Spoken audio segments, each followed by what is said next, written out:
आज का केस है पलटवार।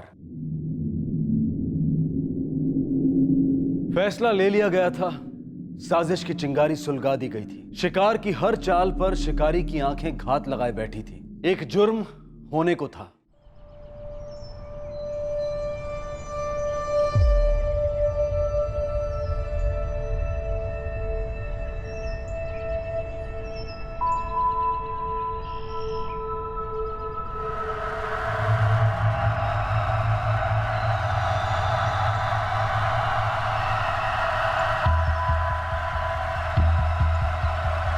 Good morning Sandeep.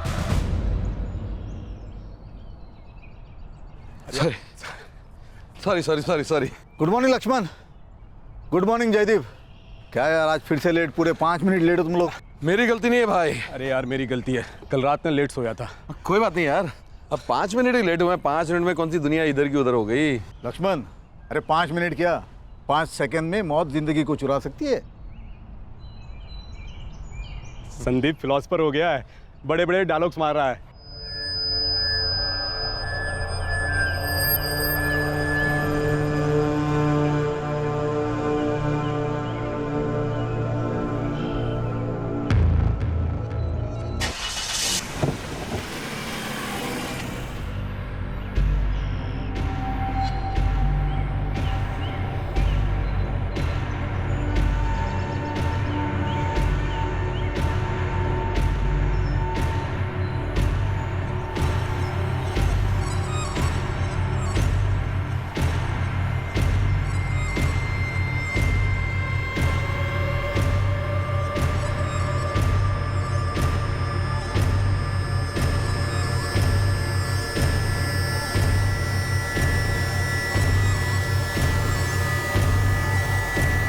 Good morning उज्जवल। मॉर्निंग। 3 तिगाड़ा आज फिर लेट ना। सही है यार तुम्हारा। अरे भाई उज्जवल, हम तो वक्त के वफादार हैं, बेवफाई तो इन दोनों ने की है। भाई मेरी कोई गलती नहीं है, पर मेरे को गारंटी है ये बिल मेरे पे पड़ेगा। अरे नारायण, 4 चाय गर्मा गर्म। हाँ उज्जवल भाई।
इमरान, सोहेल, उसकी चाय ठंडी होने से पहले उसको ठंडा करना है। टाइम कितना मिलेगा? 15 मिनट, उसकी ज़िंदगी के आखिरी 15 मिनट। और हाँ, हेलमेट पहन के।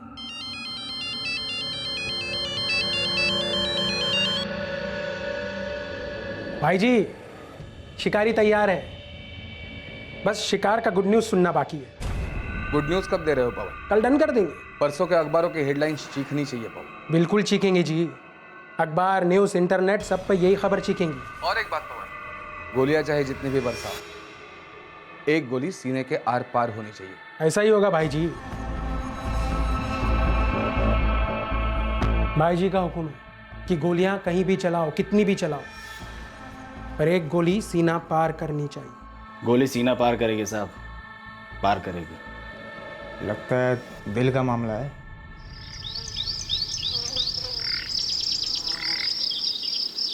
लक्ष्मण, 5 मिनट में मिलते हैं। अरे अभी तो उठाओ यार। अरे यार कुछ नया बोलो भाई। तुम और जयदीप आगे चलो, मैं उज्जवल की दुकान पे मिलता हूँ। ए धोखेबाज, आ जाओ जल्दी। मैं अभी अभी उठा हूँ यार, तू जा वक्त पे। मैं लक्ष्मण के साथ ना उज्जवल की दुकान पे मिलता हूँ। सच यार, तुम्हारे जैसे दोस्त होंगे ना तो दुश्मनों की कोई जरूरत नहीं है। अच्छा चलो, उज्जवल की दुकान पे मिलते हैं।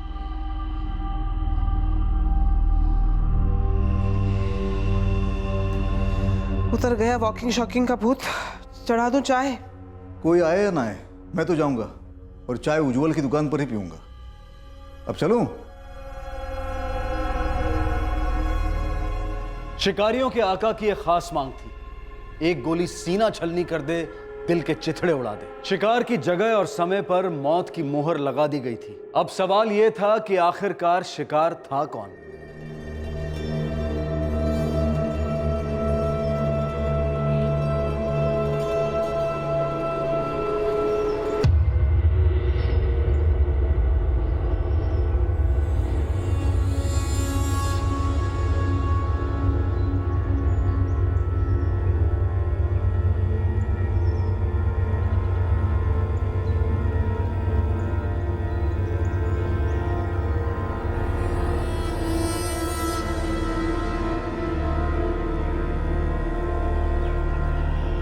सुनो, मेरे इशारे का इंतजार करना। निकले ना, पवन भाई बोले जब तक इशारा ना हो निकलना नहीं है। तो काम कर, सामान चेक कर ले एक बार। 3 बार तो चेक कर चुका हूँ, और कितनी बार करूँ? तो चौथी बार कर ले। ये देख, मक्खन है मक्खन, सारी की सारी दाग देंगे।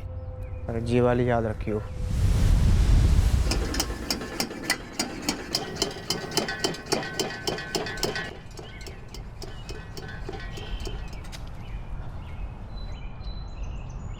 गुड मॉर्निंग उज्जवल। गुड मॉर्निंग जी, मॉर्निंग। आज अकेले अकेले? हाँ साले, लक्ष्मण और जयदीप आज फिर से धोखा दे गए। ऐसा नहीं है, मेरी बात हो गई, दोनों आ रहे हैं। अरे मुझे तो लगा आएंगे ही नहीं। अरे ऐसे ही उन दोनों का ना कुछ सरप्राइज देने का प्लान है आपको। हाँ। अरे नारायण, 4 चाय। जी भैया। हाँ।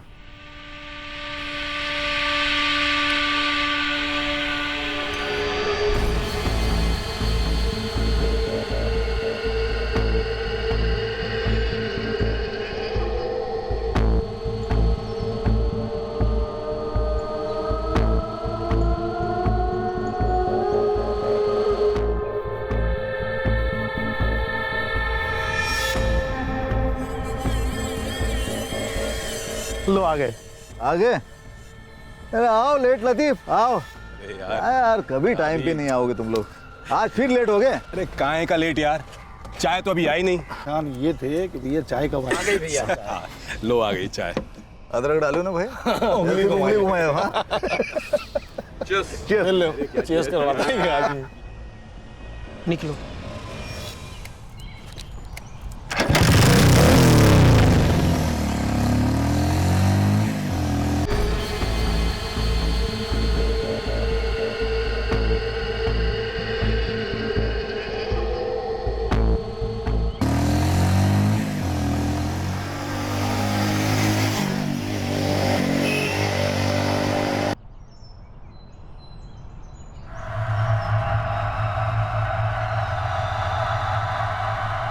अरे यार मैं तो भूल ही गया था, आज अनाज की डिलीवरी है।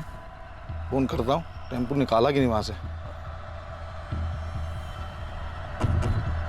एक तो नेटवर्क नहीं मिलता है यार यहाँ। अरे उज्जवल ना, सुबह सुबह कैसे काम सोचता है इसे?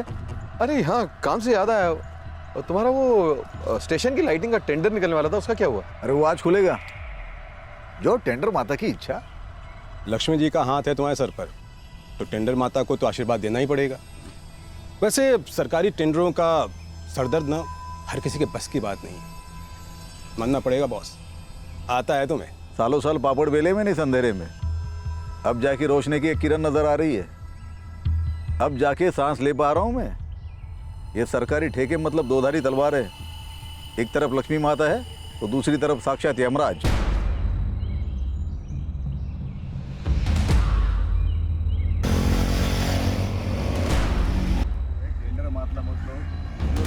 लक्ष्मी माता दबा के चाप रहा है। अरे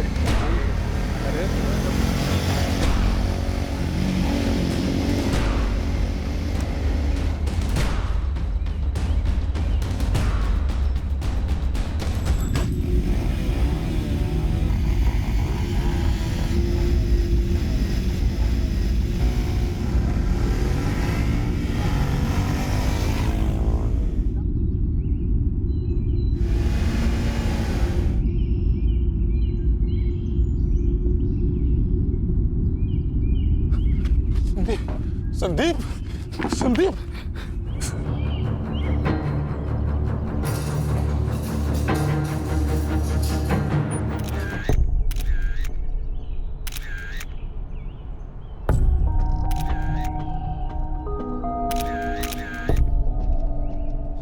साहब, पहले तो समझ में नहीं आया कि हो क्या रहा, फिर अचानक गोलियों की आवाज सुनाई दी। हम तो डर के मारे अपने ठेले के नीचे बैठ गए। वो आदमी ऐसे गोलियां चला रहा था जैसे कोई पेड़ों को पानी देता है। तीनों पे गोलियां चला रहा था, संदीप, जयदीप और लक्ष्मण पर। अंधाधुंध गोली दाग रहा था, जिसे लगी तो लगी बस। 2 लोग थे, सिर्फ 2? हाँ साहब, मोटरसाइकिल पे आए थे और हेलमेट पहन रखी थी। बाइक का नंबर? मौत मिस कॉल दे गई तो बाइक का नंबर कौन देखता। वो लोग चले गए तो भी साहब मुझसे हनुमान चालीसा नहीं निकल रही थी। लेकिन बेटा अंकित, ऐसा कैसे हो सकता है? ताया जी, हमें कुछ नहीं पता कि क्या हुआ, कैसे हुआ। पापा तो बस रोज की तरह मॉर्निंग वॉक पर ही गए थे। बेटा, डॉक्टर क्या कह रहे हैं? कहने के लिए कुछ नहीं रहा। पापा नहीं रहे ताया जी।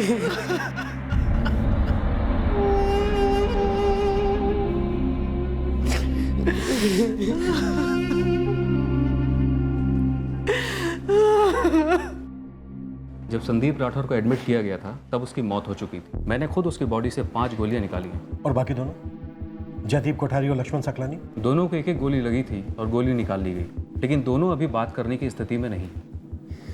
सर, हम चारों की रोज वहाँ मंडली बैठती थी। हम लोग चाय पीते थे, गपशप करते थे। बस 2 मिनट के लिए मैं वहाँ से फ़ोन करने के लिए हिला और फोन? इतनी सुबह सुबह किसे फ़ोन करना था? मेरा अनाज की डिलीवरी आने वाली थी सर। डिलीवरी वाले से ऐसी क्या बात करनी थी जो इनसे इतनी दूर जाकर करनी पड़ी? और वहाँ नेटवर्क नहीं आ रहा था तो मैं बगल में चला गया था। मुझे कुछ एक्स्ट्रा सामान मंगवाना था सर। फिर मैं उससे बात करने लगा और इस बीच में सब कुछ हो गया सर। अरे कल नहीं यार, आज। अभी निकालो टेम्पो वहाँ से यार।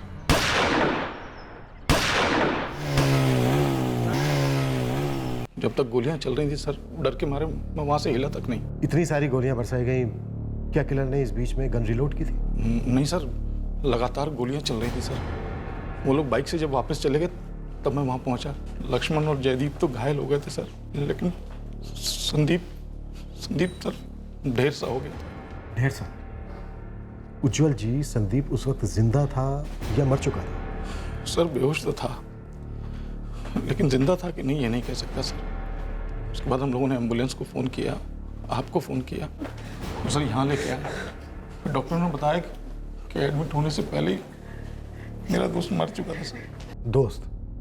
मतलब ये तीनों, संदीप राठौर, जयदीप कोठारी, लक्ष्मण सकलानी, आपके दोस्त थे? सर मैं तो इतनी सुबह दुकान ही इनके लिए खोलता था सर। हम लोग गपशप करते थे, दिन की शुरुआत हम लोग एक साथ करते थे सर।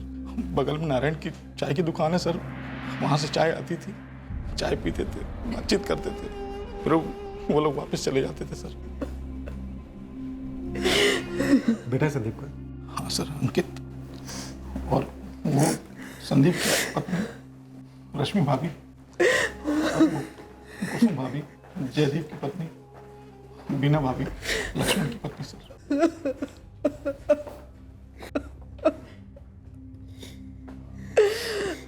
बेटा, और कौन कौन है तुम्हारी फैमिली? इंदौर में है सब। मैंने अभी ताऊ जी को कॉल किया, वो बस थोड़ी देर में पहुंचते ही होंगे। सर जी, संदीप का घर यहाँ से 1 किलोमीटर दूर है। वो लोग रोड पे दोनों और संदीप तीनों एक साथ मिलते थे और 1 किलोमीटर चल के यहाँ आते थे। ये हम लोग गपशप करते थे, चाय वाय पीते थे सर, और फिर वो लोग 1 किलोमीटर वापस चले जाते थे। उसके बाद अपने घर लौट जाते थे। रोज ऐसा ही होता था? वो दोनों आए ना आए, लेकिन संदीप रोज आता था सर। जैसे आज हुआ, पहले संदीप आया, फिर जयदीप और लक्ष्मण भी आ गए। ऐसा क्यों? ज़्यादा लेट नहीं सर, संदीप आया, हम लोगों ने 2-4 मिनट बात की, तब तक वो दोनों भी आ गए।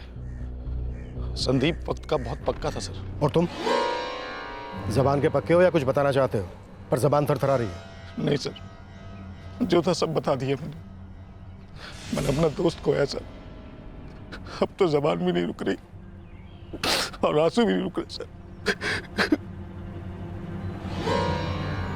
2 लोग थे बाइक पर या आसपास कोई और भी था? सर 2 लोग थे हेलमेट वाले। हाँ साहब, मैंने भी 2 ही लोगों को देखा है। पहली बार आए थे यहाँ? पता नहीं सर, पहले कभी आए होंगे तो ध्यान नहीं दिया किसी ने, और हेलमेट वाले आते जाते रहते सर, कौन ध्यान देगा। उज्जवल कह रहा था कि उन लोगों ने गन रिलोड नहीं की थी। मतलब मैगजीन वाली गन होगी। ये देख, मक्खन है मक्खन। सर ये चारों इस दुकान पर चाय पीने के लिए हमेशा आया करते थे। सुनसान जगह है, अटैक करना मुश्किल नहीं होगा। लेकिन जब संदीप आया तब अटैक नहीं हुआ, बाकी के 2 दोस्तों के आने के बाद अटैक हुआ। उज्जवल ने बताया कि जयदीप और लक्ष्मण आज सुबह लेट सोकर उठे थे, लेकिन ज्यादा लेट नहीं। लेकिन फायरिंग तीनों पर की गई। क्या हत्यारे तीनों को खत्म करना चाहते थे? अगर वो तीनों को खत्म करना चाहते थे तो वो नाकाम रहे, क्योंकि मरा सिर्फ संदीप है, बाकी 2 तो जिंदा है। चौथा दोस्त उज्जवल, वो भी जिंदा है, उसे तो खरोच तक नहीं है। रूटीन था इनका। चारों दोस्त मिलकर चाय पीते थे। आज 2 दोस्त लेट पहुंचे और उज्जवल फायरिंग के वक्त था नहीं, वो फोन करने गया था। फोन करने,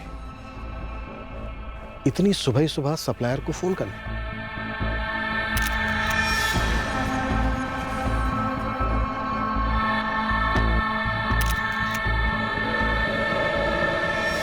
बरसाई गई गोलियों पर किन किन के नाम थे? क्या शिकार संदीप राठौड़ था जो मारा गया था? क्या शिकार उसके दोस्त लक्ष्मण सकलानी या जयदीप कोठारी थे जो इस शूटआउट में बुरी तरह से घायल हुए थे लेकिन अब खतरे से बाहर थे? या फिर निशाना था चौथा दोस्त उज्जवल जो ऐन मौके पर वहां से चला गया था? क्या था इस शूटआउट का मकसद? कई सवाल उठ रहे थे इस केस में, लेकिन जैसे जैसे जवाब मिलते गए ये बात साबित होती गई कि ये केस मॉर्निंग वॉक की तरह सरल और सिंपल तो बिल्कुल ही नहीं था।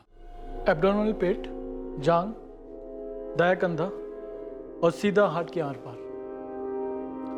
ये अपने दोस्तों की तरह बचकर भाग नहीं पाए। सबसे ज्यादा गोलियां इन्हीं को लगी। कोई हम पर गोलियां क्यों चलाएगा, और वो भी चुपचाप मॉर्निंग वॉक के दौरान?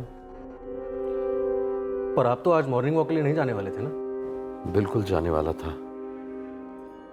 हाँ, थोड़ा देर से उठा, इसलिए संदीप को फोन कर दिया था कि तुम निकलो, मैं तुमसे उज्जवल की दुकान पे मिलता हूँ चाय के लिए। हाँ, आप लोग चाय के लिए मिले, लेकिन ऐसा क्यों हुआ कि उज्जवल वहां से सही टाइम पर चला जाता है, आप दोनों को एक एक गोली खा के अंदर जाने के लिए छोड़ दिया जाता है, और शिकार सिर्फ संदीप का होता है? इसी बात का तो दुख है कि उस अफरा तफरी में हमें पता ही नहीं चला कि संदीप पीछे रह गया है। हाँ सर, हम लोग लेट पहुंचे। मेरी बात हुई थी उज्जवल से। हाँ उज्जवल, मैं और लक्ष्मण पहुंच रहे हैं। थोड़ा लेट हो गया निकलने में यार। संदीप निकल चुका है, हम लोग चाय पे मिलेंगे, ठीक है? हम क्यों भागे? मतलब आप कहना चाहते हैं कि वहीं रुकते, गोलियां खाते? मैंने पूछा कि आप वहां से भाग गए तो संदीप क्यों नहीं भाग पाए? मुझे कुछ समझ में नहीं आ रहा था, मैं तो अपनी जान बचा रहा था। अच्छा, ये उज्जवल फायरिंग शुरू होने से कितनी देर पहले गया था? मेरा मतलब कितने मिनट पहले गया था? एक तो नेटवर्क नहीं मिलता यार यहाँ। 1-2 मिनट पहले, मुझे कुछ ठीक से याद नहीं। अचानक मुझे याद आया कि मेरी अनाज की डिलीवरी है, तो फोन करने चला गया था मैं। सुबह के 6:30 बजे। 6:30 नहीं सर, 7:15 बजे। अरे यार, मैं तो भूल ही गया था, आज अनाज की डिलीवरी है। कमाल है, एग्जैक्ट टाइम याद है। सर मैंने घड़ी देखी थी उस समय। आप अकेले नहीं हैं उज्जवल जी जिसने उस वक्त घड़ी देखी थी। समझा नहीं सर, क्या बोलना चाहते हैं आप? कमाल की टाइमिंग, एकदम सटीक। आपको अचानक फोन करना याद आता है और फोन करने के लिए आप दूर जाते हैं। आपके दूर जाते ही हमला शुरू हो जाता है। आपका वहां से निकलना हथियारों के लिए हरी झंडी थी। सर कैसी बात कर रहे हैं सर? संदीप मेरा दोस्त है सर, सालों की दोस्ती है हम लोगों की, और आप मुझ पे शक कर रहे हैं सर? शिकार हुआ है उज्जवल जी, तो शक तो होगा ही। उन तीनों में से सुपारी किसके नाम की थी? सुपारी? सुपारी पर मैं क्या जानूं सर, मैं तो दुकान चलाता हूँ। सर किस्मत मुझे अगर वहां से नहीं ले गई होती तो 2-4 गोली मैंने भी खाई होती, और आप? खाई होती, पर खाई नहीं। उस हमले में आपके 2 दोस्त जयदीप और लक्ष्मण घायल हो जाते हैं, मरते मरते बचते हैं, और तीसरे दोस्त संदीप को गोलियों से भून दिया जाता है, लेकिन आपको एक खरोंच तक नहीं आती।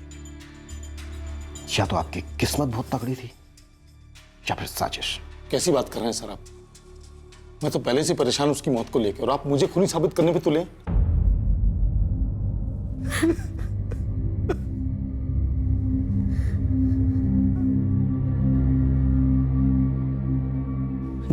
जी समझ रहा हूं मैं, लेकिन मेरे भाई की बॉडी कब मिलेगी हमें?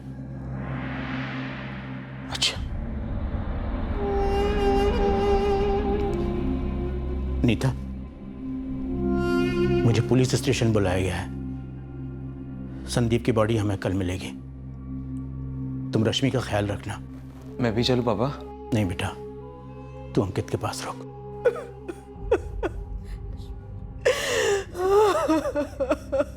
संदीप इलेक्ट्रिक फिटिंग्स बनाता था,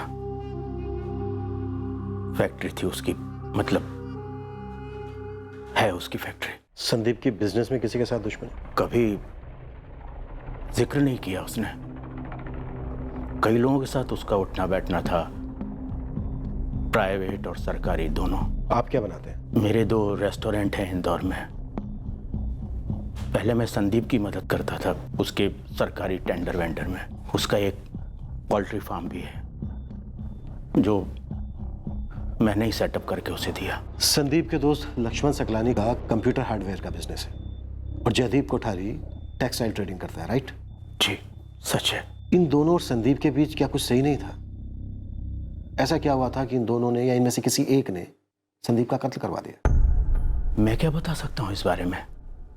मतलब वो दोस्त थे, गहरे दोस्त सालों से। क्या संदीप इन्हें मरवाना चाहता था? मेरा भाई मारा गया है और आप उसी पर इल्जाम लगा रहे हैं? ओम प्रकाश जी, हम सिर्फ टटोल रहे हैं। भाई तो मेरा मारा गया है सर। इसीलिए मैंने आपसे पूछा कि क्या कोई संदीप को मरवाना चाहता था, खास करके उसके दोस्त। देखिए, अभी तक हमें यह नहीं मालूम है कि असल टारगेट कौन था, संदीप, जयदीप या लक्ष्मण। मैं नहीं जानता। संदीप की किसी के साथ तो दुश्मनी हुई होगी। दुश्मनी तो बहुत बड़ा शब्द है सर। हर धंधे में कंपटीशन होता है, लेकिन कोई ऐसे खून नहीं करता। ज्यादातर केसेस में खून कोई अपना ही करवाता है ओम प्रकाश जी। वैसे तरक्की के हिसाब से देखा जाए तो संदीप आपसे बड़ा था। क्या मतलब? मतलब ये ओम प्रकाश जी, कहीं ऐसा तो नहीं है कि बड़े भाई को छोटे भाई का बड़ा होना देखा नहीं गया। आप हद पार कर रहे हैं सर। हत्यारे हद पार कर चुके हैं ओम प्रकाश जी। आपको लगता है कि मैं अपने ही भाई का हत्यारा हूं? ऐसा पहली बार नहीं है ओम प्रकाश जी जब हम किसी भाई पर शक कर रहे हैं। ये सच है कि खून पानी से गाढ़ा होता है, लेकिन ये भी उतना ही सच है कि जलन और लालच खून से भी गाढ़े होते हैं। हमारे माँ बाप बचपन में गुजर गए थे। हम एक दूसरे का सहारा बनकर बड़े हुए, और आज वो मेरे पास नहीं है। कितनी दूर निकल गया। उसे दूर भेजने वालों को हम ऐसे निकलने नहीं देंगे। जितना दूर जाना है, गहराई में जाना है, हम जाएंगे। और जब तक कत्ल का असली कारण पता नहीं चल जाता, हमारी शक की गोलियां सब पर बरसती रहेंगी।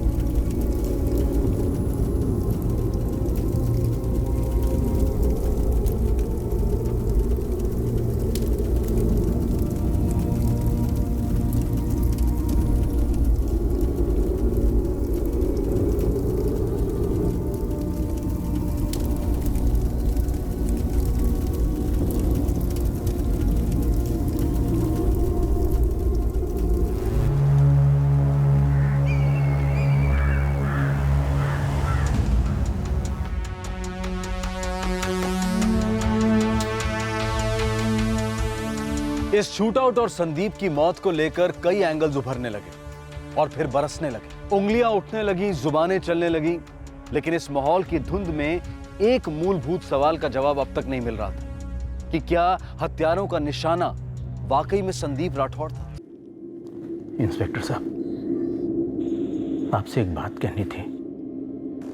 वो दरअसल मेरे बेटे सुमित ने याद दिलाई मुझे। ये 1 साल पुरानी बात है। राजेश सक्सेना। राजेश सक्सेना? हाँ, उसकी भी इलेक्ट्रिकल फिटिंग्स की फैक्ट्री है। रायसेन में? रायसेन में जो कुछ भी हुआ था मेरी आंखों के सामने हुआ था। संदीप, मैं तुझे छोड़ूंगा नहीं। तूने जो मेरे साथ किया वो अच्छा नहीं किया। और एक बात मेरी आज तू अच्छे से सुन ले, जो लोग दूसरों की पीठ में छुरा घोंपते हैं ना, उन्हें ये नहीं भूलना चाहिए कि उनकी भी एक पीठ है और उस पर भी कोई छुरा घोंप सकता है। उसने संदीप को जान की धमकी दी थी। बिजनेस में दुश्मनी थी? जी हाँ।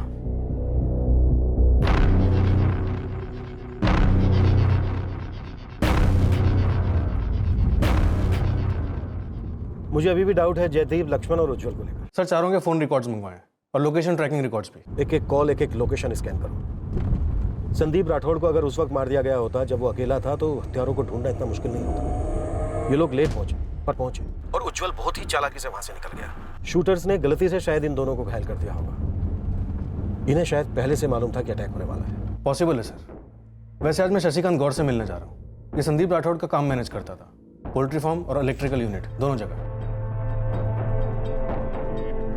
डिटेल ग्रिलिंग करो नवीन, पता तो चले कि इलेक्ट्रिकल फिटिंग्स में कहां शॉर्ट सर्किट हो रहा है और पोल्ट्री फार्म के अंडों में कौन से राज चुके हैं।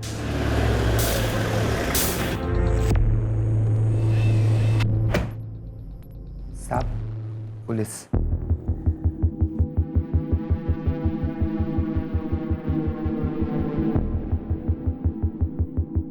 संदीप राठौड़ की मौत से बहुत खुश हुए होंगे आप। मैं खुश क्यों होने लगा इंस्पेक्टर? मैं तो वो न्यूज़ पढ़कर बुरी तरह से चौंक गया था। चौंक गए थे? वो भी बुरी तरह से? लग तो नहीं रहा है। आपने तो खुद उसे जान से मारने की धमकी दी थी। सुना है धंधे में कच्चे पर जबान के बड़े पक्के हैं।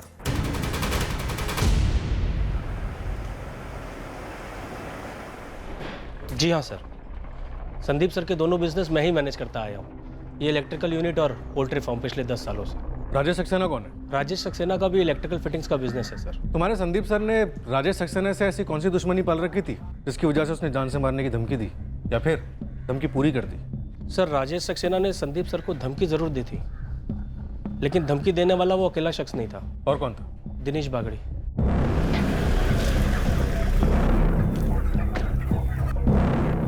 संदीप, वो होटल मेरा क्लाइंट था। हाँ तो मैंने कब मना किया? वो होटल तुम्हारा क्लाइंट था, अब वो मेरा क्लाइंट है। वर्तमान को मान लो बागरी। अरे भाड़ में गया तेरा मान और वर्तमान।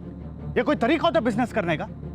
किसी दूसरे के क्लाइंट को छीनना, उनके कॉन्ट्रैक्ट को इस तरह हड़पना। प्यार और जंग में सब कुछ जायज होता है। और धंधा, धंधा तो प्यार और जंग से बढ़कर है ना। साले चीटिंग की है तूने, और चीटिंग जायज नहीं होती। अरे काहे की चीटिंग? तूने तेरी कोटेशन दी, मैंने मेरी कोटेशन दी, कॉन्ट्रैक्ट मुझे मिल गया, बात खत्म। गलत, तूने अंडर कटिंग की है, मुझसे छीना ये कॉन्ट्रैक्ट। लेकिन एक बात याद रखना, जो दूसरा का पत्ता काटता है ना, वो खुद बहुत जल्दी कटता है। सर, उसके बाद मैंने संदीप सर को बोला भी था, आगाह किया था। जाते आते बागरी जान की धमकी दे गया। मैं समझ गया, लेकिन अब करे तो क्या करे? धंधा है। धंधे में ऊपर चढ़ने के लिए दूसरे को नीचे गिराना ठीक नहीं होता। लोगों की दुआएं मिले ना मिले, धमकियां नहीं मिलनी चाहिए सर। संदीप सर खुद काफी परेशान रहा करते थे इस सब को लेकर। और कितनी दुश्मनियां पाल रखी थी तुम लोगों ने? सर, ये दुश्मनी तो दिख गई, तब मैंने संदीप सर को ही बताया था और आज आपको ही बता रहा हूँ। लेकिन जरूरी नहीं है कि हर दुश्मनी दिख जाए। चोरी छुपे पता नहीं कौन सी दुश्मनी बुलबुला रही थी। राजेश सक्सेना की या दिनेश बागड़ी की? किसकी दुश्मनी के बुलबुलों में ज्यादा जहर था गौड़? दुश्मनी तो थी, लेकिन किसी जमाने में वो मेरा बहुत अच्छा दोस्त भी था। कितने साल पहले की बात है ये? करीब 2 साल पहले वो मेरे पास मदद मांगने आया था। उसकी यूनिट बंद पड़ गई थी। यार राजेश, मुझे फिर से शुरू करना है। जब मेरी पोल्ट्री फार्म चल पड़ी तो इलेक्ट्रिक पर से मेरा ध्यान हट गया और देखते देखते यूनिट बंद करनी पड़ी। देख संदीप, सीधी बात करूंगा, मेरा बिजनेस बहुत जबरदस्त चल रहा है और मुझे किसी पार्टनर की कोई जरूरत नहीं है यार। मैं कहाँ 50% मांग रहा हूँ, मुझे 10 ही दे देना।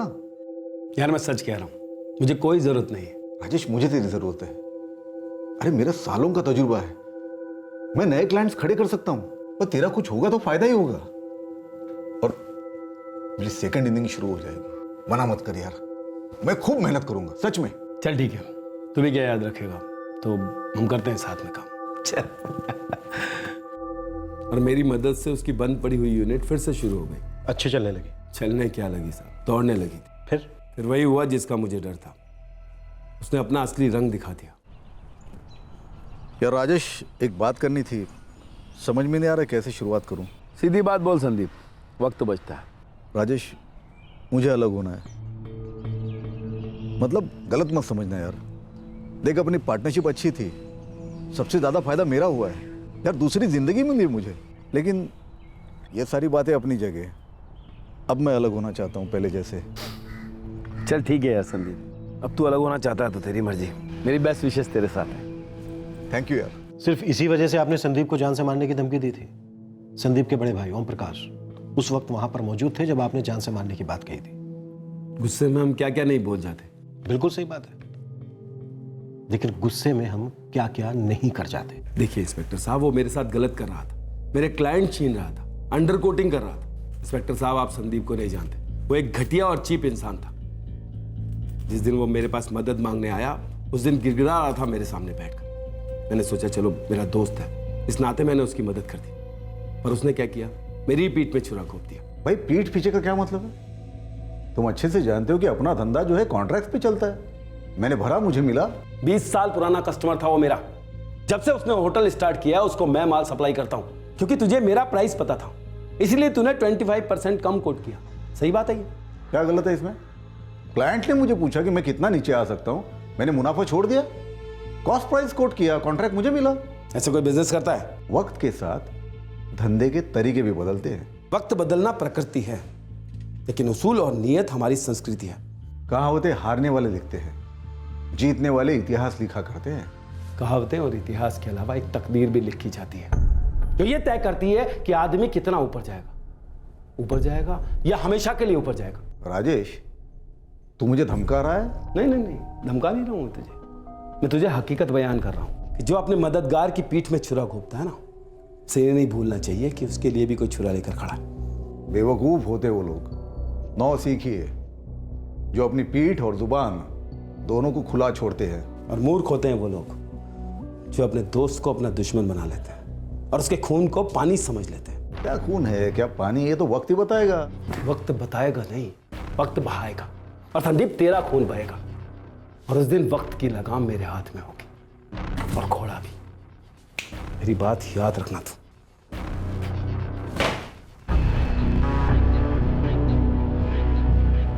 ये सब क्या है संदीप? ये खून खराबी की बातें? भाई साहब, ये बातें हैं, सिर्फ बातें हैं। अक्सर हारने वाले ज़्यादा बोलते हैं, लेकिन झूठ को 100 बार सुनाने से झूठ सच नहीं बन जाता ना। अपने धंधे में सच तो यह है कि धंधा जिसने लाया, धंधा उसका हो गया। भाई साहब, मैंने बिजनेस लाया, उसने बिजनेस खो दिया। इस बात को ये बुद्धू समझ नहीं पा रहा है, खामखा दिल पे ले रहा है और सीधे उसके दिल में गोली दाग दी। जी नहीं इंस्पेक्टर साहब, किसी के खून में रोटी डुबोकर खाना मेरे खून में नहीं है। तो फिर संदीप का खून क्यों बहाया राजेश? देखिए इंस्पेक्टर साहब, मैंने उसे नहीं मारा, मैं गुस्से में उसके ऑफिस जरूर गया था, मैंने उसे धमकी भी दी, लेकिन वो गुस्सा मैं उसी की दहलीज पर थूक कर आ गया था। लेकिन एक बात मैं अच्छी तरह से जानता था कि कोई ना कोई एक ना एक दिन ये कांड जरूर कर बैठेगा। और ये कोई ना कोई है कौन? ये मैं कैसे बता सकता हूँ आपको? सच कहूँ, हमारे कुछ सुनते भी नहीं बागरी। देखिए, आप भी तो धमकी दे रहे हैं, हम सब देते हैं। मैंने भी दी थी धमकी संदीप राठौड़ को, लेकिन मैंने ना उसे मारा है और ना ही मरवाया है।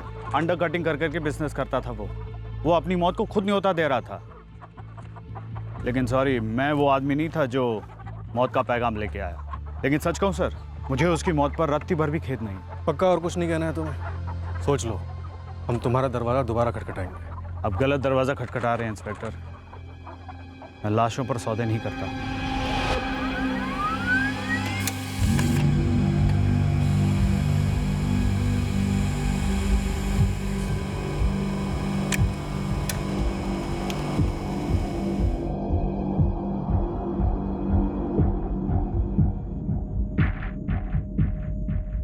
हर कोई संदिग्ध था।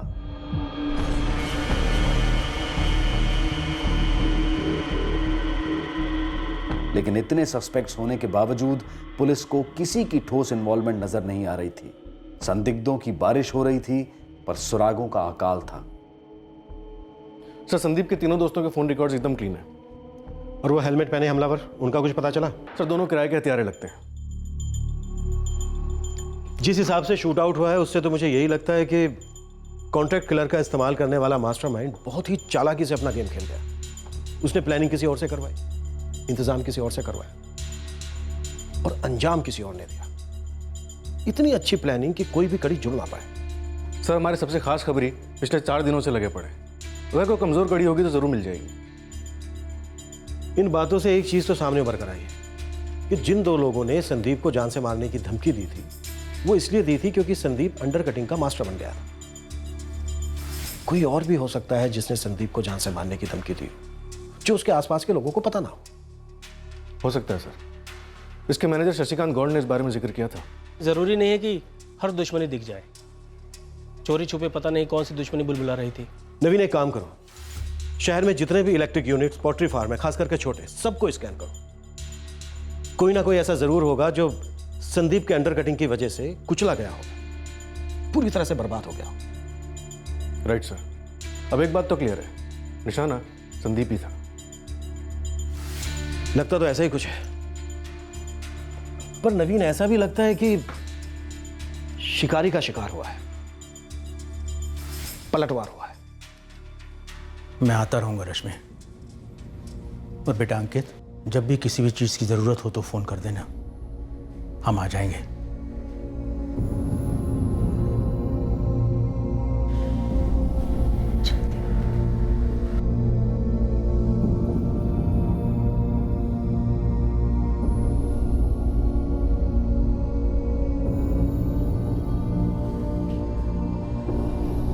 माँ, पापा को किसने मारा माँ? पता नहीं बेटा, मुझे तो बस वो दिन याद है जिस सुबह वो निकले थे। कोई आए या ना आए, मैं तो जाऊंगा और चाय उज्जवल की दुकान पर ही पीऊंगा। अब चलूं? मैंने तो सोचा भी नहीं था कि ऐसा कुछ हो जाएगा। अंकित हर रोज की तरह ही तो एक और दिन था वो। लेकिन माँ, कुछ ना कुछ बात तो ऐसी हुई होगी ना जिसकी वजह से पापा डिप्रेस्ड हुए होंगे।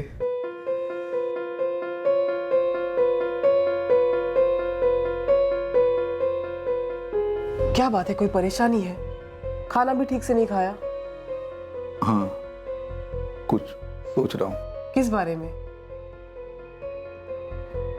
एक ही, इतना सब कुछ हासिल कर लिया, इतनी मेहनत कर रहा हूँ, पर इतना टेंशन भी तो है। रश्मि, ये टेंशन जीने का मजा छीन रही है। हर वक्त, हर पल एक हल्का सा सरदर्द रहता कि कहीं कोई कुछ कर न दे। मैं तो पहले से ही कहती आ रही हूँ कि बिजनेस के झगड़े बंद कर दीजिए। जितना है बहुत है, हम बड़ी खुशी से रह सकते हैं इसमें जिंदगी भर।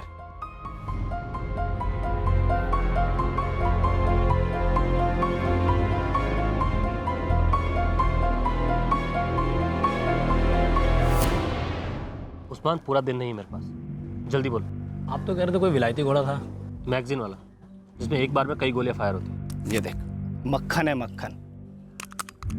साहब एक बात तो पक्की है, दोनों शूटर बाहर के थे, भोपाल से या भोपाल से भी कहीं और आगे से, क्योंकि पूरे ज़िले में इस सुपारी की खबर किसी को भी नहीं थी। देखिए, एक दिन मैं छुट्टी लेता हूँ और दोनों मिलकर बहुत बातें करेंगे, लेकिन इस वक्त एक एक मिनट बहुत कीमती है मेरे लिए, तो काम की बात करें। वैसे मैं बिना सबूत को कोई खबर देता नहीं हूँ, लेकिन आप कह रहे हो इसलिए दे देता हूँ। अंदर की बात है। अंदर मतलब? घर के अंदर? फैमिली?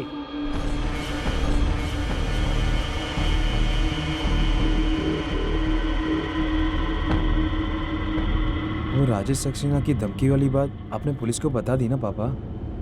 उसका कुछ निकला? नहीं बेटा, उन्होंने अभी तक कुछ बोला नहीं, बोला तहकीकात जारी है। घर के अंदर किस पे शक?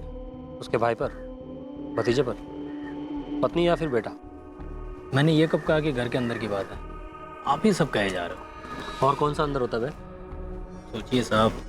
देख बे, 2 लाफे लगाऊंगा और जितना भी तेरा ये खबरी नेटवर्क का पैसा आता है ना, सारा बंद करवा के अंदर डाल दूंगा, समझा?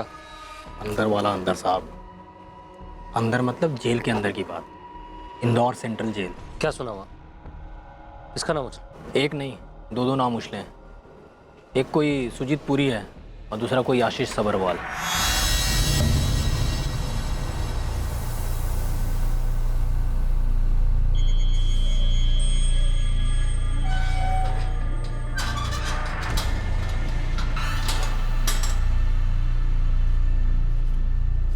ये जो दो लोग हैं, सुजीत पुरी और आशीष सबरवाल, इनका संदीप राठौड़ के मर्डर से कुछ कनेक्शन है। सुजीत भाई, पता चला संदीप को ठोक दिया? हाँ, पता चला सुबह सुबह मॉर्निंग वॉक पर। भाई मुझे तो लगता है अगला नंबर हमारा है। पागल जैसी बातें मत कर, यहाँ जेल के अंदर। और तुझे कैसे पता? संदीप राठौड़ को मारने वाले वही लोग हैं। पक्का वही लोग हैं। उनके मारने का तरीका देखो, डिट्टू सेम टू सेम। वही एक गोली सीने में मारी है, दिल के आर पार। अपना एक पंटर है, उसने ये बात सुना और अपने को बताया। ये सुजीत और आशीष संदीप राठौड़ से कैसे जुड़े थे? साहब ये जोड़ना जुड़वाना आपका डिपार्टमेंट है। मैंने आपको एक कड़ी दे दी है, कारवां तो आप बना ही लोगे, मुश्किल नहीं होगी।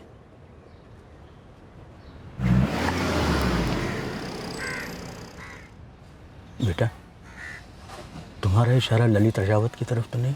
इशारा विशारा कुछ नहीं पापा, बस एक ख्याल आया तो बता दिया। अच्छा किया तुमने। मुझे लगता है हमें इस बारे में पुलिस को बता ही देना चाहिए। हाँ, मैं अजय राजावत बोल रहा हूँ। राजावत इलेक्ट्रिकल्स के मालिक हैं आप? हाँ। अब आप भी बताएंगे कौन साहब बोल रहे हैं? साहिब नगर पुलिस स्टेशन से सब इंस्पेक्टर नवीन चोपड़ा बोल रहे हैं। आपसे कुछ सवाल पूछने थे जो हम रायसेन के सभी इलेक्ट्रिकल मैन्युफैक्चरर से पूछ रहे हैं। किस तरह के सवाल? संदीप राठौड़ को जानते हैं आप? हाँ, जानता था। उसके कत्ल के बारे में सुना मैंने। संदीप को कितनी अच्छी तरह से जानते थे? ठीक ठाक जानता था। हम अक्सर अपनी फेडरेशन के इलेक्शन, मीटिंग्स, एग्जीबिशंस में टकराते थे। ऐसे कोई निजी दोस्ती वोस्ती नहीं थी, लेकिन हम एक दूसरे से वाकिफ थे। इतने वाकिफ थे कि आपसे दुश्मनी पाल पाते? कहीं इस मर्डर में मेरा कोई हाथ है? आप घुमा फिरा के ऐसा तो नहीं पूछ रहे हैं? अजय जी, घुमाना फिराना हम फोन पर नहीं, अपने थाने में करते हैं, और बातों से नहीं, लातों से करते हैं। लेकिन माफ़ कीजिएगा, मैं आपकी धमकी से डरने वाला नहीं हूँ, क्योंकि इस कत्ल से मेरा कोई वास्ता ही नहीं है। एक टिप दूं आपको? हाँ, सुन रहा हूँ। इंसान अगर नंगी तारों को छेड़ेगा तो उसे करंट का झटका लगेगा। ये हमारी इलेक्ट्रिकल इंडस्ट्री का नहीं, कुदरत का नियम है। जैसी करनी वैसी भरनी। संदीप राठौर नंगी तारों को छेड़ रहा था।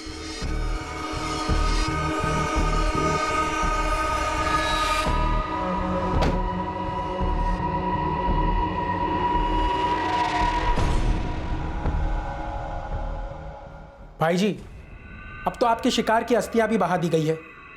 अब तो हमारे पैसे बहने दो। कोई बात नहीं भाई जी, कोई बात नहीं। इतने दिन इंतजार किया है, 2-4 दिन और सही।